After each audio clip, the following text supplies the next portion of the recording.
अस्सलाम वालेकुम dear students. अब सेकंड पार्ट हम लेके आए हैं जी अपने एएचएस रेस्क्यू एकेडमी के जो नोट्स हैं इसके हवाले से। और जो सतह होती है जिसमें कनेक्टिव टिश्यू इलास्टिक फाइबर्स वगैरह मौजूद होते हैं, एक्स्ट्रा सेलुलर मैट्रिक्स होता है, वो क्या कहलाता है? तो उसको हम कहते हैं जी basement. Approximate internal blood loss due to rupture in pelvis, के पेल्विस में अगर कोई रप्चर फ्रैक्चर वगैरह होता है तो कितना ब्लड लॉस हो सकता है? तो 1000 to 5000 ml तक ब्लड इसमें से लॉस हो सकता है। Dash is life-threatening condition that arises when body response to an infection injures its own tissues and organs। कि जब बॉडी का जो किसी इन्फेक्शन के ख़िलाफ़ रिस्पॉन्स होता है उसमें बॉडी खुद अपने सेल्स को नुकसान पहुंचाना शुरू करती है, ऐसी सिचुएशन को हम कहते हैं जी sepsis. Blood sugar is typically maintained within a narrow range of dash m mol per litre. तो ये है जी 4 to 5.4 एम मोल या मिली मोल per litre. A serious allergic reaction that is rapid on onset and may cause death, एक ऐसा serious reaction allergy का जिसकी वजह से इंसान की मौत भी वाक़ हो सकती है, that is anaphylaxis. Question number 56, the more severe form of heat related illness with symptoms mostly as a result of fluid loss and electrolyte imbalance. तो इसमें ऑल ऑफ द अबव आएगा, हीट स्ट्रोक, हीट एग्जॉशन और heat stress, तीनों इसी में आ जाते हैं। A colourless liquid which protect the brain and spinal cord from physical chemical injury. तो फिज़िकल और केमिकल इंजरी से जो चीज़ महफूज रखती है, क्लियर लिक्विड होता है, that is CSF। Question number 58, dash consist of the medulla oblongata, pons and mid brain. तो इसका आंसर है जी brain stem. 59, dash is blood in the thoracic cavity usually occurs due to penetrating trauma. कि अगर कोई चीज़ penetrating trauma अगर कोई चीज़ होती है, कोई चीज़ सीने के अंदर घुस जाती है, तो उस सूरत में होने वाला जो ज़ख़म होगा उसके नतीजे में ये चीज़ होती है, इसको हम कहते हैं जी haemothorax. Number 60, dash is called ischaemic heart disease. इसको स्कीमिक हार्ट डिजीज़ कहते हैं जी। Angina pectoris, heart attack, coronary artery disease और नन ऑफ द अबव। तो कॉर्नरी आर्टरी डिजीज़ जो है ये इसका करेक्ट आंसर है। 61 पे हमारे पास है कि जी the artery can be palpated at wrist on radial side of forearm, the pulse is called. जो हमारी रेडियल साइड होगी उस पर जो हम आर्टरी चेक कर सकते हैं, उसको आर्टरी पे जिस पे हम पल्स चेक कर सकते हैं रेडियल आर्टरी पे, उसको क्या कहा जाता है? तो इसमें जी ब्रेकियल, फेमरल और डोर्सालिस पेडिस। तो इसमें से नन ऑफ द अबव, क्योंकि वो रेडियल आर्टरी है तो रेडियल पल्स कहलाती है। इसके बाद 62 पे है कि the important causative factor in chronic bronchitis and emphysema is smoking, although only %% smokers develop COPD। कि सिर्फ इतने % जो स्मोकर्स हैं उनमें COPD होता है, यानी क्रॉनिक ऑब्स्ट्रक्टिव पुल्मोनरी डिजीज़ जो है वो होती है। तो इसका जो आंसर है that is only 15%। What type of burn forms blisters? कि किस किस्म के जो जलना होता है या बर्न्स होते हैं उससे छाले पड़ जाते हैं। तो that is superficial thickness of skin अगर बर्न करती है, जल्द की सतह जलती है तो छाले पड़ते हैं। Next is before drug administration verify. कि किसी को दवा देने से पहले क्या क्या वेरीफाई करना होता है? तो एलर्जिक कंडीशंस को वेरीफाई करना ज़रूरी है, क्लैरिटी को, एक्सपायरी को। तो ऑल ऑफ द अबव इसका सही आंसर है। Atrial depolarisation is. अब एक्चुअली इस क्वेश्चन में उसने पूछा है कि एट्रियल डीपोलराइजेशन को जो ECG है उसकी कौन सी वेव शो करती है? तो that is P wave. Question number 66, right lung has dash lobes. तो उसके 3 लोब्स होते हैं जी। In primary survey the rapid physical examination should take.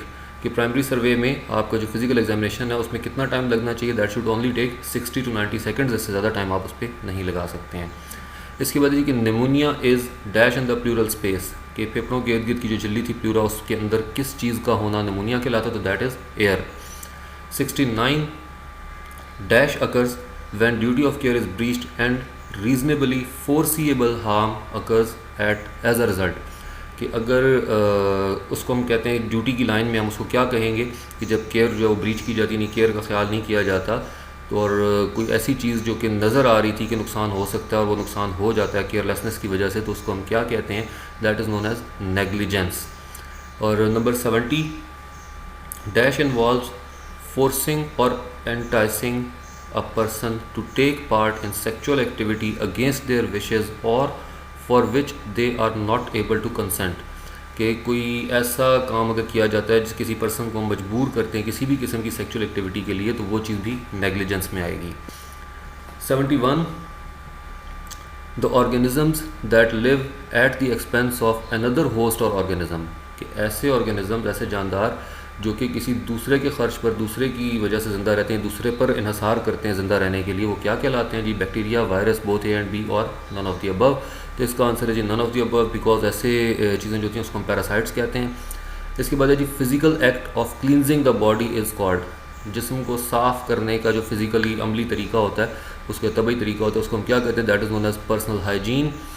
The skull is made up of dash bones. तो skull जिसमें कि सर और चेहरे की हड्डियाँ तमाम शामिल होती हैं, तो that is 22। The commander is in overall in charge of each service. Commander जो होता है वो हर एक सर्विस का मुकम्मल इंचार्ज होता है। रिस्पॉन्सिबल फॉर फार्मूलेटिंग द, वो ज़िम्मेदार होता है किस चीज़ को फार्मूलेट करने के लिए, कौन सी स्ट्रेटजी बनाने के लिए? टेक्टिकल, स्ट्रेटिजिक, ऑपरेशनल और ऑल ऑफ द अबव। तो जाहिर है कि जब वो ओवरऑल इंचार्ज है तो all of the above.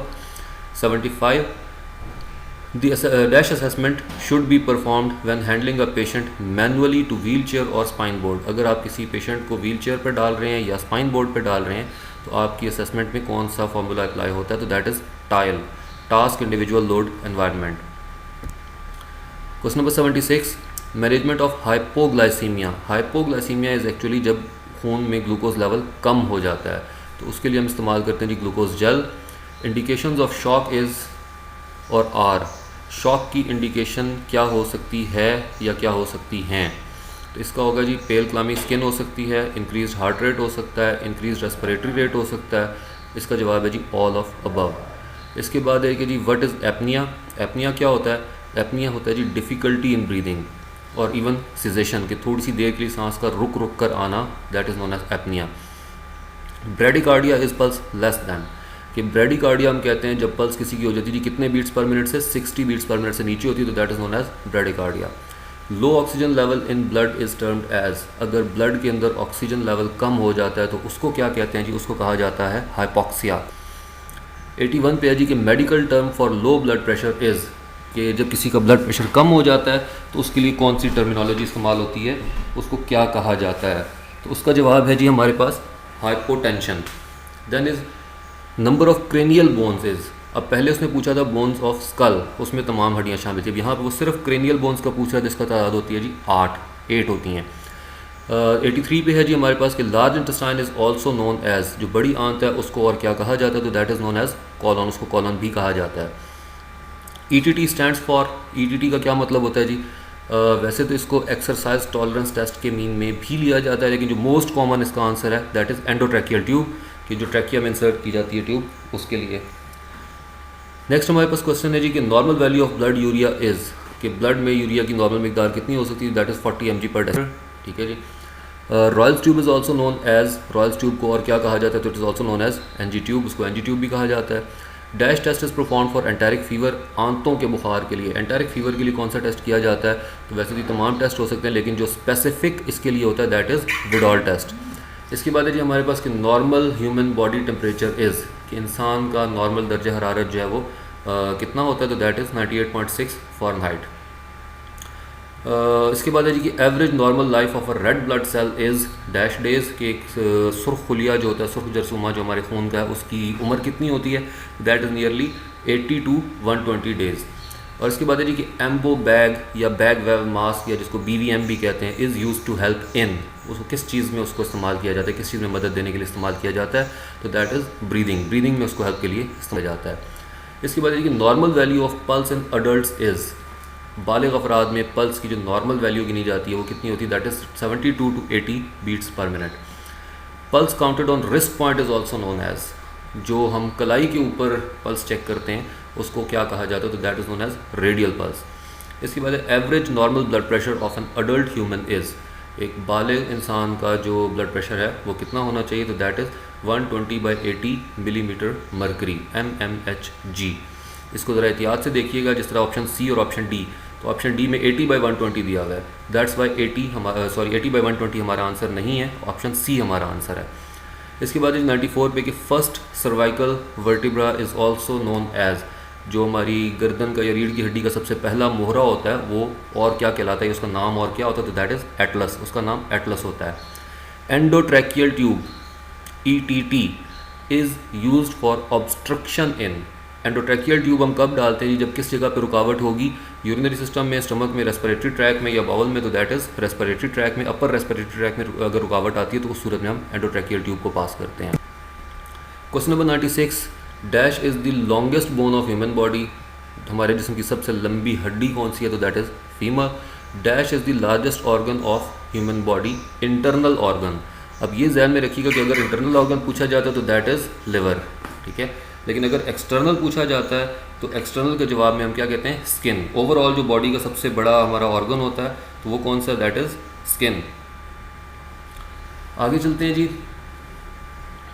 There are dash types of thermometer, thermometer की कितनी अकसाम है, इसमें अक्सर बच्चे कंफ्यूज होते हैं, तो इसकी टोटल 4 टाइप्स होती हैं, इसीलिए हमने उसके नेम्स भी मेंशन कर दिए हैं कि डिजिटल थर्मोमीटर होता है, क्लिनिकल थर्मोमीटर होता है जिसको मर्क्यूरी थर्मोमीटर भी कहते हैं, रेक्टल थर्मोमीटर होता है जो कि रेक्टम के लिए इस्तेमाल होता है, बहुत कम यूज़ होता है, एंड टेम्परेचर स्कैनर जो माथे के ऊपर एक पट्टी लगा के चेक करते हैं, दैट इज़ टेम्परेचर स्कैनर, ठीक है। तो ये इसकी 4 टाइप्स हैं। Number 99, dash is a liquid connective tissue, सबसे आसान क्वेश्चन है कि ब्लड है जो कि हमारे पास लिक्विड कनेक्टिव टिश्यू है। नंबर 100 के dash should must be use by EMT to avoid contact with blood of the victim, कि जो शख्स मुतासरा शख्स है उसके खून से ख़ुद को बचाने के लिए एक EMT को, एमरजेंसी मेडिकल टेक्नीशियन को क्या चीज़ यूज़ करनी चाहिए, तो gloves and mask, cap, glasses, vest. तो बाकी जो कैप है, ग्लासेस हैं, जो वेस्ट हैं, वो चीज़ें अपनी जगह पे, लेकिन ग्लव्स एंड मास्क होते हैं मेनली जो कि उसको ब्लड से बचाते हैं। ठीक हो गया जी। नेक्स्ट जी, तो ये हमारी थी जी सेकंड पार्ट इस वीडियो का। इसका भी थर्ड पार्ट जो है वो इंशाल्लाह हम लोग जल्दी इसको अपलोड करेंगे, और आप लोग जो हमारे चैनल को सब्सक्राइब करें, इसके बेल आइकॉन को आप लोग जो है वो क्लिक कर लें, ठीक है, ताकि आपको नोटिफिकेशन जो है वो मिलता रहे। एंड थैंक्स फॉर वॉचिंग, और हमारी टीम की तरफ से बहुत बहुत शुक्रिया आप सबका। तो AHS अकेडमी की जानिब से आप सब लोगों का बहुत शुक्रिया। Thank you for watching.